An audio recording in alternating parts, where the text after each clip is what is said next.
Salut, c'est Tim, bienvenue dans cette première vidéo d'une série de 3 vidéos offertes sur l'achat-revente immobilier. Alors avant de débuter, je vais d'abord t'expliquer un petit peu mon parcours pour que tu puisses comprendre d'où je viens et comment je m'y suis pris pour débuter dans l'achat-revente immobilier. C'est parti. Alors qui suis-je? Je suis un ancien gestionnaire de copropriété qui a travaillé durant plusieurs années dans de grandes entreprises immobilières reconnues. J'avais la gestion de dizaines d'immeubles, certains composés de plus de 250 copropriétaires, tout en étant aidé à temps plein par 2 assistants et un comptable. Je devais faire des demandes de devis, des contrats d'entretien, d'assurance, des suivis d'intervention, des gestions de sinistres, litiges, contentieux, tenir les assemblées générales. Évidemment, je devais faire en sorte de convoquer les personnes, donc via d'abord un ordre du jour. Je devais faire voter les décisions qui étaient appliquées en assemblée générale, la gestion du personnel comme les concierges. J'avais un contact et un échange journalier avec l'ensemble des professionnels de l'immobilier, les agents immobiliers, les juristes, notaires, avocats, comptables, architectes, géomètres et entrepreneurs. Et donc tout ça, toute cette expérience professionnelle, elle m'a permis d'acquérir de nombreuses connaissances et des compétences dans l'immobilier que j'ai utilisées et appliquées à moi-même pour réaliser mes propres opérations d'achat-revente immobilier. Tu dois savoir une chose, c'est que dans l'immobilier, le pire des métiers, c'est la gestion d'immeubles, le syndic. Pourquoi c'est le pire des métiers? Parce que tu es en contact journalier avec énormément de copropriétaires qui ont des problèmes dans leurs immeubles. Que ce soit des fuites, des dégâts des eaux, des catastrophes qui se passent, des problèmes avec des locataires, toutes choses qui se passent en fait. Tous les propriétaires prenaient contact avec moi, qui était leur gestionnaire. J'avais 38 immeubles en gestion, journalièrement, avec mes 2 assistants et un comptable. Et tout ce travail, je devais le faire en plus de tenir les assemblées générales. Et donc, quand je tenais une assemblée générale, la suivante se déroulait 1 an après. Entre ces 2 années, je devais faire évidemment le lancement de tous les points qui avaient été votés, faire en sorte que ce soit appliqué, appelé au niveau des fonds, pour qu'on ait justement les fonds sur les comptes, au niveau des fonds de roulement, des fonds de réserve, de la copropriété, pour qu'on puisse financer tous ces différents postes. Donc tu comprends un petit peu que ce métier était très large, très varié, mais qui m'a permis évidemment de sortir énormément de connaissances. Et c'est ça qui m'a permis de me lancer par moi-même. On débute directement avec les bases de l'achat-revente immobilier. Alors tu dois savoir que tout le monde peut faire de l'achat-revente. C'est une activité qui est non réglementée. Ça veut dire que tu n'as pas besoin de numéro IPI. Numéro IPI, Institut professionnel des agents immobiliers. Tu sais que dans la plupart des métiers qui sont liés à l'immobilier, tu as besoin d'une réglementation, de diplômes, de choses comme ça. Dans l'achat-revente et dans la promotion, tu n'as pas besoin de numéro IPI. Ça veut dire que c'est non réglementé et que tu peux te lancer toi aussi là-dedans. N'importe qui peut réussir dans cette activité s'il s'en donne les moyens. Ça, je te l'assure que n'importe qui peut réussir. Tu verras par après, je te montrerai dans la vidéo suivante que tu recevras demain, que je me suis lancé avec moins de 8000 € sur mon compte. Honnêtement, moi, à mes débuts, je me disais évidemment qu'il fallait beaucoup d'argent, que c'était réservé aux personnes qui avaient énormément d'argent, beaucoup de connaissances, que c'était pas fait pour moi. Mais au final, bien sûr que si c'est fait pour moi, et tu sais quoi, c'est fait également pour toi. Si tu t'en donnes les moyens, tu réussiras dans cette activité. Tu peux débuter sans nécessairement avoir des dizaines de milliers d'euros de côté. On revient sur ce que je viens de te dire, évidemment. C'est que tu n'as pas besoin d'avoir 20, 25, 30 000 € sur ton compte pour commencer à débuter et à lancer une opération d'achat-revente immobilier. Tu verras aussi dans la 3e vidéo que tu recevras qu'il y a des possibilités pour ne pas faire de crédit et ne pas mettre 1 € sur la table. Ça, c'est des stratégies d'optimisation. Attention, je ne te parle pas d'options cessibles, d'options croisées, des RDA, des choses comme ça. Non, je te parle de quelque chose de concret, d'une stratégie que moi je mets en place, qui fonctionne, qui a fait ses preuves et qui fonctionnera toujours. Il va falloir que tu te formes correctement pour que tout se passe bien pour toi. Si tu as les connaissances, que tu sais exactement d'où tu viens et où tu vas, comment t'y prendre, tout fonctionnera bien pour toi. Applique les stratégies qui fonctionnent et ça fonctionnera également pour toi. Tu ne dois pas réinventer l'achat-revente immobilier. Ça ne sert à rien. À part perdre du temps, tu ne vas rien faire de concret. Fais en sorte de comprendre, de prendre connaissance de ces différentes stratégies, de voir laquelle te correspond le mieux et de l'appliquer. Une fois que tu vas l'appliquer, tu vas te spécialiser dans ce type de stratégie un type d'opération en particulier, tu vas voir que tu vas t'améliorer et au fur et à mesure, tu vas devenir quelqu'un qui est vraiment performant dans ce type de stratégie-là. La patience et la persévérance payent toujours. Ici, on n'est pas dans un sprint, on est dans l'immobilier, un marathon, tu sais que ça prend du temps. Donc voilà, la patience et la persévérance payent toujours. Pour bien débuter, on va voir ensemble les règles d'or de l'achat-revente. La première des choses que tu vas devoir faire, c'est de viser les endroits qui sont bien cotés et recherchés. Pourquoi? Parce que si tu achètes dans un endroit qui est cher et recherché, tu revendras dans un endroit qui est cher et recherché, tout simplement. Il faut que tu achètes un bien sous la valeur du marché. Si tu achètes sous la valeur du marché, on dit toujours que la bonne affaire se fait avant l'achat. Si tu achètes sous la valeur du marché, peu importe ce qu'il arrivera, même si tu revends en l'état sans travaux à la valeur du marché, tu récupéreras ta mise plus ta plus-value. Revalorise ce bien via différentes stratégies. On verra ensemble différentes stratégies que tu peux mettre en place pour justement apporter de la valeur à ton bien qui te permettra de revendre le bien au juste prix. Ici, l'idée, c'est vraiment de partir sur une activité qui est correcte, que tu fasses les choses correctement dans l'ordre, que tu revendes au bon prix pour que tes opérations puissent à terme s'enchaîner. Une fois que tu revends, tu récupères ta plus-value et tu recommences l'opération en fonction de ta stratégie. Étape clé à suivre pour réussir tes opérations d'achat-revente immobilier. Je te présente ici quelques petites étapes que tu peux mettre en place. Si tu mets ces étapes en place, que tu les suis dans l'ordre, tout se passera bien pour toi. La première des choses, c'est de préparer ton plan d'action pour un bon lancement. On dit toujours que celui qui échoue dans sa préparation planifie automatiquement son échec. L'idée ici, c'est que tu te prépares correctement, que tu saches exactement où tu vas et comment tu y vas pour assurer ton lancement, tout simplement. Il va falloir que tu détermines tes critères de recherche. Il faut que tu saches exactement quel type de bien tu vas acheter en fonction de l'ampleur des travaux qu'il y a dedans. Tous ces différents critères vont déterminer en fait à terme le fait de savoir si tu peux réaliser ou non une bonne affaire directement en étant sur place. Et ça, c'est puissant. Tu vas devoir analyser et étudier tes localisations. Tu vas devoir ensuite chercher des biens qui sont propices à l'achat-revente immobilier parce que tu as énormément de biens, tu verras, qui au final sont beaucoup plus intéressants pour de la mise en location plutôt que de l'achat-revente. Donc voilà, évidemment, si tu trouves en fonction de tes critères de recherche et tes localisations des biens qui sont propices à l'achat-revente immobilier, là tu vas t'assurer de mettre toutes les chances de ton côté pour réaliser une bonne première opération. Il va falloir que tu te positionnes dès que tu trouves le bon bien.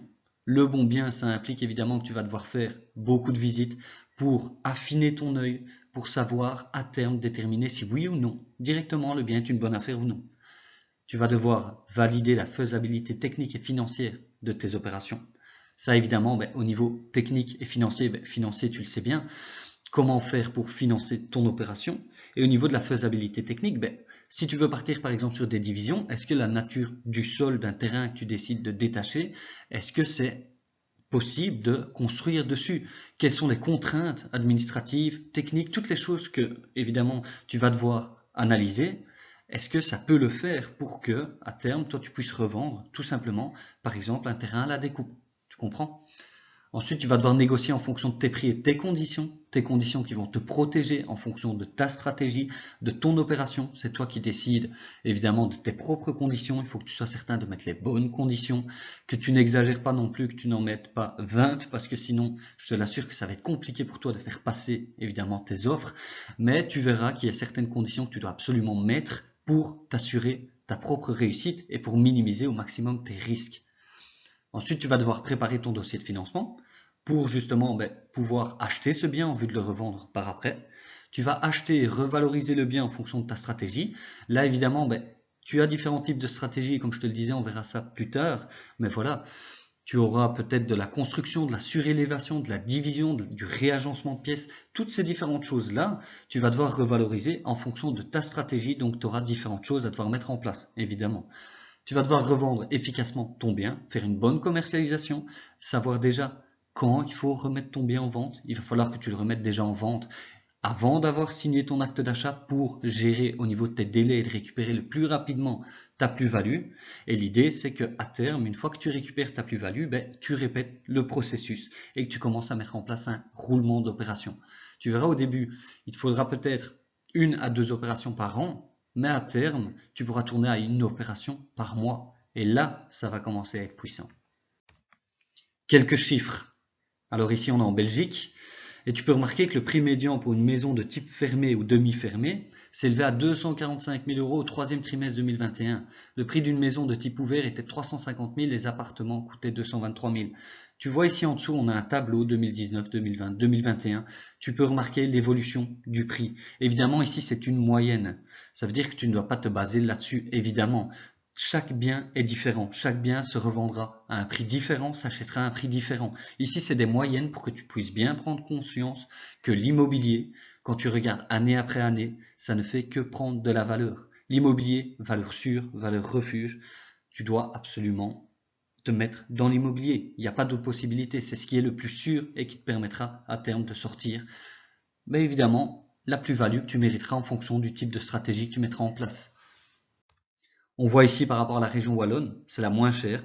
Et évidemment, on compare région wallonne, région flamande et bruxelloise, parce que la région wallonne est peut-être la moins chère, mais je te l'assure que tu as la possibilité de faire des belles opérations en région wallonne.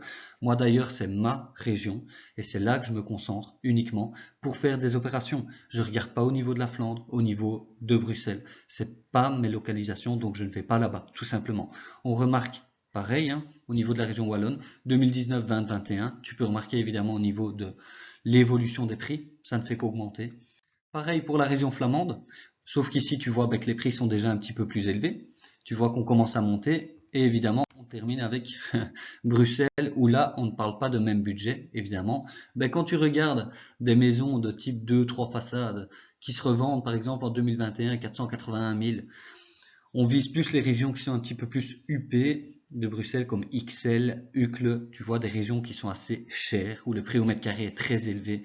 Évidemment, là, tu te doutes bien, si tu veux te positionner dans des endroits comme ça, tu n'auras pas des maisons, je sais pas moi, un exemple, une maison de 180 mètres carrés avec un simple rafraîchissement à devoir mettre dedans au prix de 120 000 €. Tu comprends? Parce qu'évidemment, tout est relatif. Ici maintenant, je vais te parler de l'immobilier locatif vs l'achat-revente. Pourquoi tu dois te mettre dans l'achat-revente plutôt que du locatif? Attention, je tiens à dire que je n'ai rien du tout contre le locatif, mais que, à mon sens, et d'après moi, il faut d'abord commencer par l'achat-revente pour capitaliser, ramener beaucoup d'argent pour à terme te mettre dans le locatif. Alors on voit d'abord ici, par rapport au locatif, tu es tenu à un remboursement mensuel pendant plusieurs années, alors qu'avec l'achat-revente, tu es tenu à un remboursement mensuel pendant quelques mois seulement. Moi, honnêtement, ça ne m'intéresse pas d'avoir 8 000 € de loyer pour 6 000 € de crédit pendant 25 ans. Honnêtement, c'est pas ce qui m'intéresse. Moi, je préfère avoir un crédit en différé de paiement, rembourser le moins possible par mois, pour ne plus avoir de crédit une fois que l'opération est clôturée. Il te faut 10 ans pour récupérer une belle somme en locatif, alors qu'en achat-revente, tu peux récupérer cette même somme en court, moyen terme, de 6 mois à 2 ans. Évidemment, en fonction du type de stratégie. Ce que je te conseille toujours, c'est que si tu n'as jamais fait d'achat-revente, ne pars pas sur une grosse construction lourde à tes débuts, pars sur un simple rafraîchissement, tout en faisant en sorte évidemment d'acheter au bon endroit, au bon prix, en utilisant les bonnes stratégies d'optimisation pour limiter évidemment tes coûts et sortir ta plus-value. Tu vois, dans l'achat-revente, voilà, comme je te disais, il te faut 10 ans pour récupérer une belle somme. Honnêtement, moi, ça ne m'intéresse pas d'attendre 10 ans pour au final sortir quelques dizaines de milliers d'euros que je pourrais récupérer après 9 mois. Tu dois accumuler évidemment les crédits pour multiplier tes rentrées en achat-revente, en immobilier locatif, alors qu'en achat-revente, tu achètes, valorises, revends et soldes ton crédit avant d'en avoir un autre. Comme je te disais, pour moi, c'est beaucoup plus intéressant. J'ai pas envie d'avoir 25 crédits sur le dos. On s'entend bien sûr, 25 crédits, c'est en société, bien sûr, mais c'est une image pour que tu puisses comprendre que pour moi, en tout cas, ça ne m'intéresse pas d'avoir beaucoup de crédits. Je préfère honnêtement en avoir un petit, faire l'opération, le rembourser, prendre mon cash et recommencer. Tu encaisses quelques centaines d'euros par mois dans le locatif, alors qu'en achat-revente, tu récupères des dizaines de milliers d'euros après quelques mois. Il n'y a pas photo. Tu dois intervenir en cas de souci avec tes locataires, évidemment, hein, quand tu mets à louer, ça c'est toi qui es là, sauf si tu mets évidemment en gestion locative. Mais voilà, ici tu vas devoir prendre ça en compte, évidemment, si tu décides de déléguer cette gestion. Dans l'achat-revente, tu achètes et tu revends sans devoir t'occuper des locataires. Tu es sur un deal, tu fais le deal, tu sors du deal. Avec l'immobilier locatif, tu es bloqué par la banque après 2 ou 3 investissements. Évidemment, on s'entend.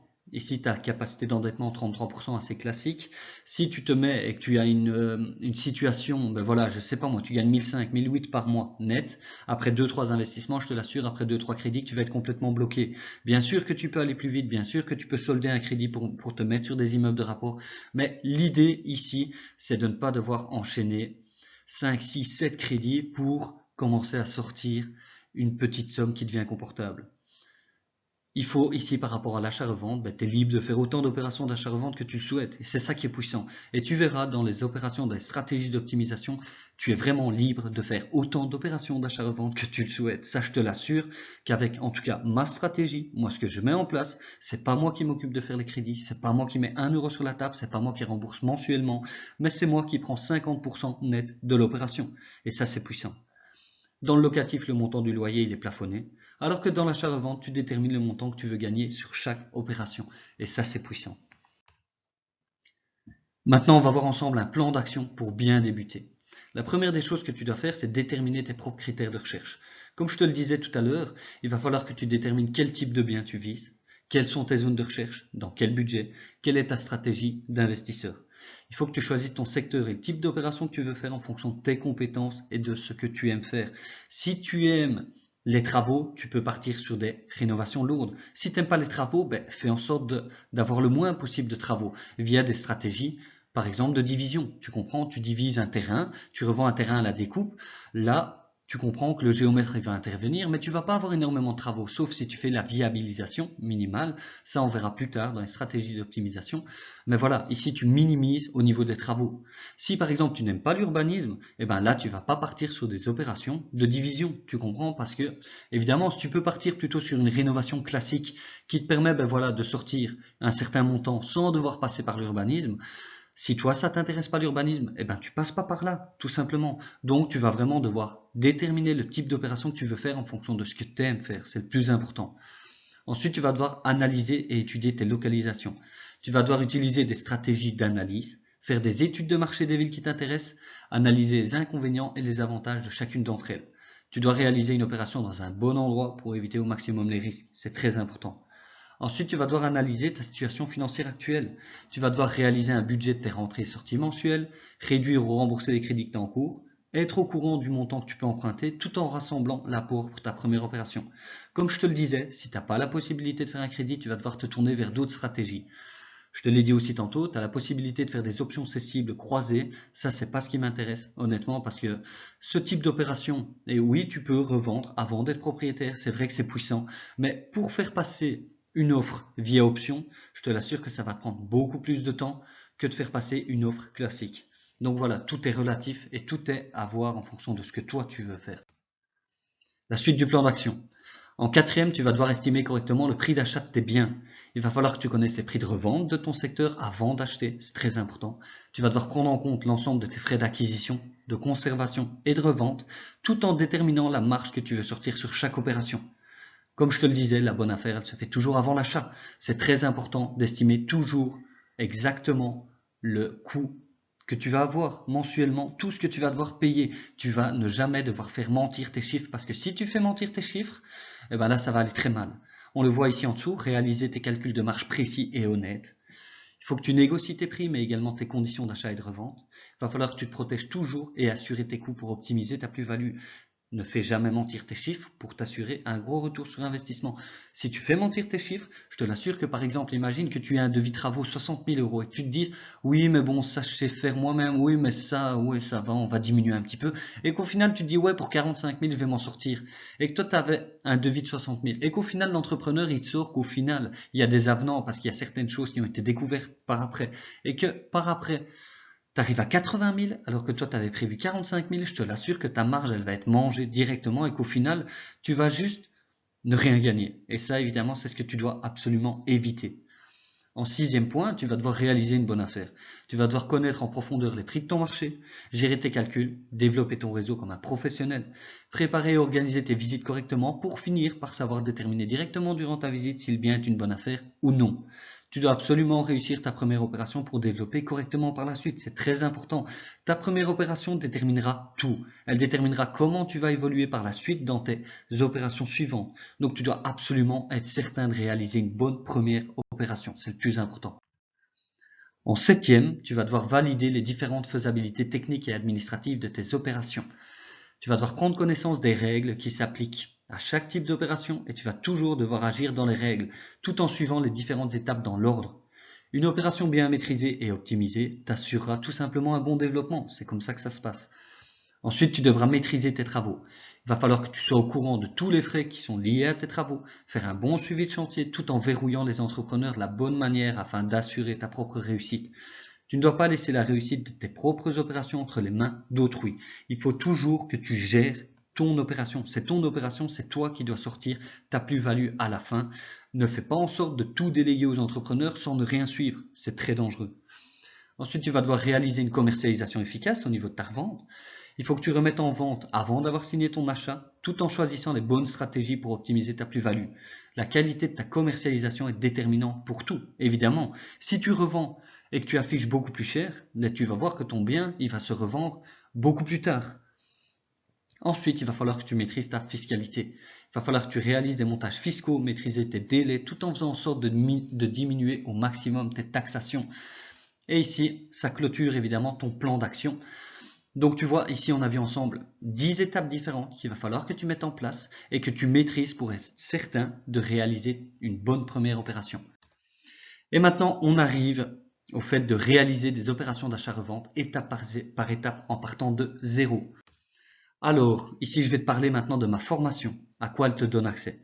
La formation, elle te donne accès à 9 modules de formation en instantané, composés de vidéos à forte valeur ajoutée pour te permettre de débloquer ta situation actuelle et d'accélérer comme les vrais professionnels.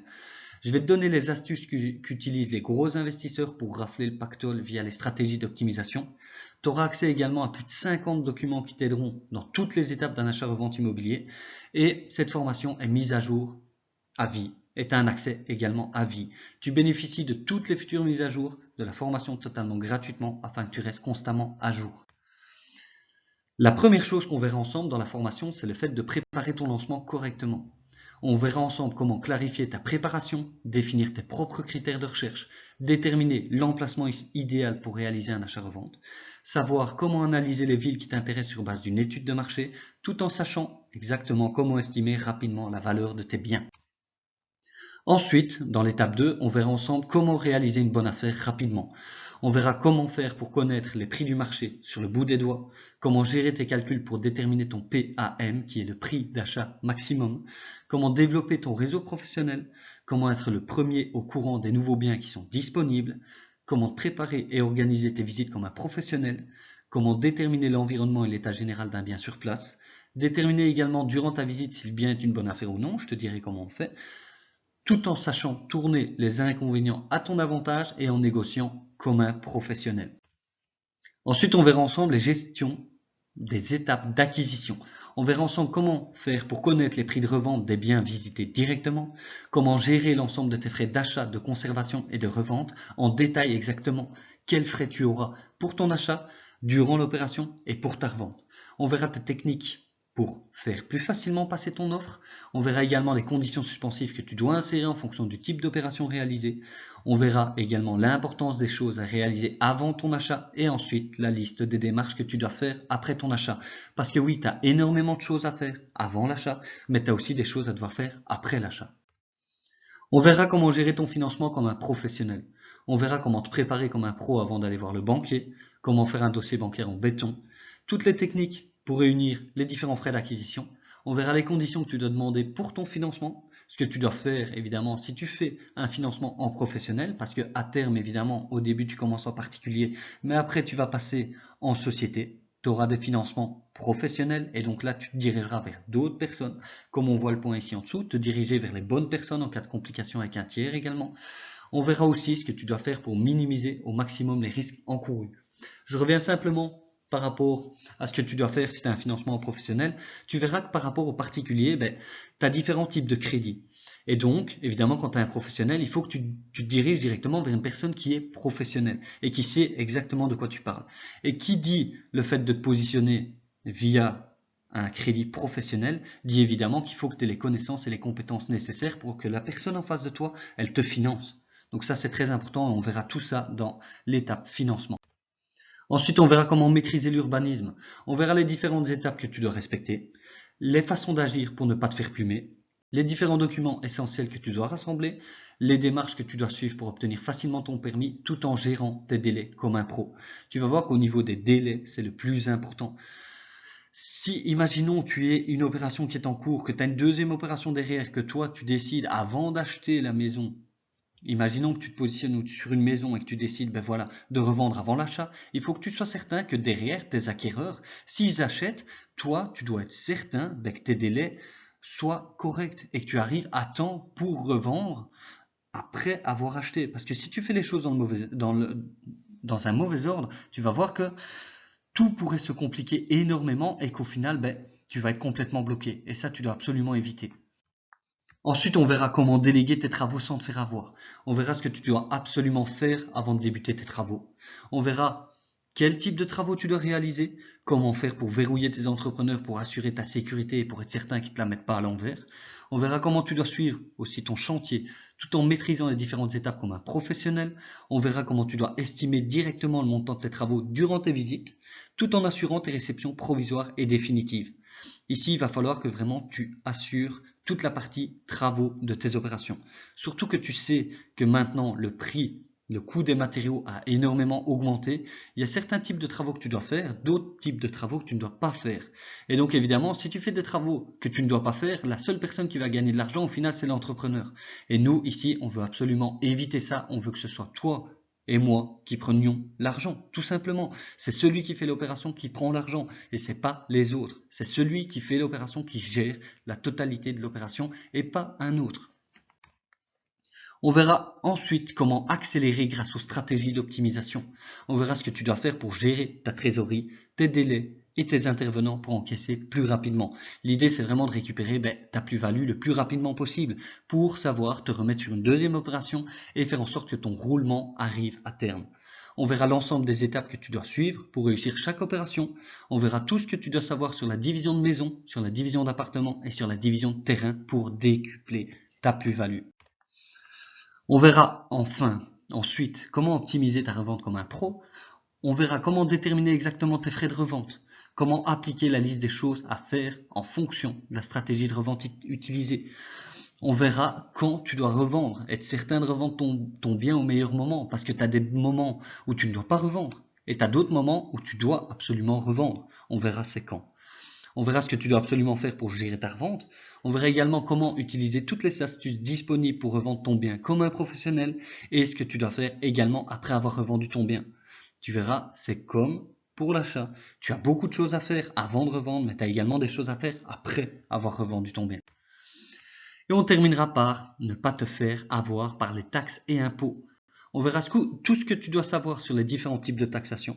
On verra comment optimiser tes opérations pour diminuer au maximum tes taxations. On verra comment tu dois gérer tes opérations de spéculation sans te faire requalifier. Ça veut dire que tu commences à réaliser 1, 2, 3 opérations que tu es toujours en particulier. Là, il va falloir que tu te tournes vers un type de stratégie en particulier pour ne pas te faire requalifier comme professionnel et devoir payer des amendes et devoir évidemment remettre la différence par rapport à la taxation sur la plus-value des différentes opérations que tu auras fait avant. Attention à ça. On verra également ce que tu dois faire pour éviter les avis d'insuffisance et les différentes erreurs que tu dois absolument éviter de faire. On arrive à la fin et tu verras que demain, dans la prochaine vidéo, on verra ensemble un exemple concret d'une opération que j'ai réalisée. On verra les travaux que j'ai fait faire dans ce bien-là et on verra également la plus-value nette que j'ai pu en récupérer. Sur ce, je te dis à demain pour la prochaine vidéo. Salut!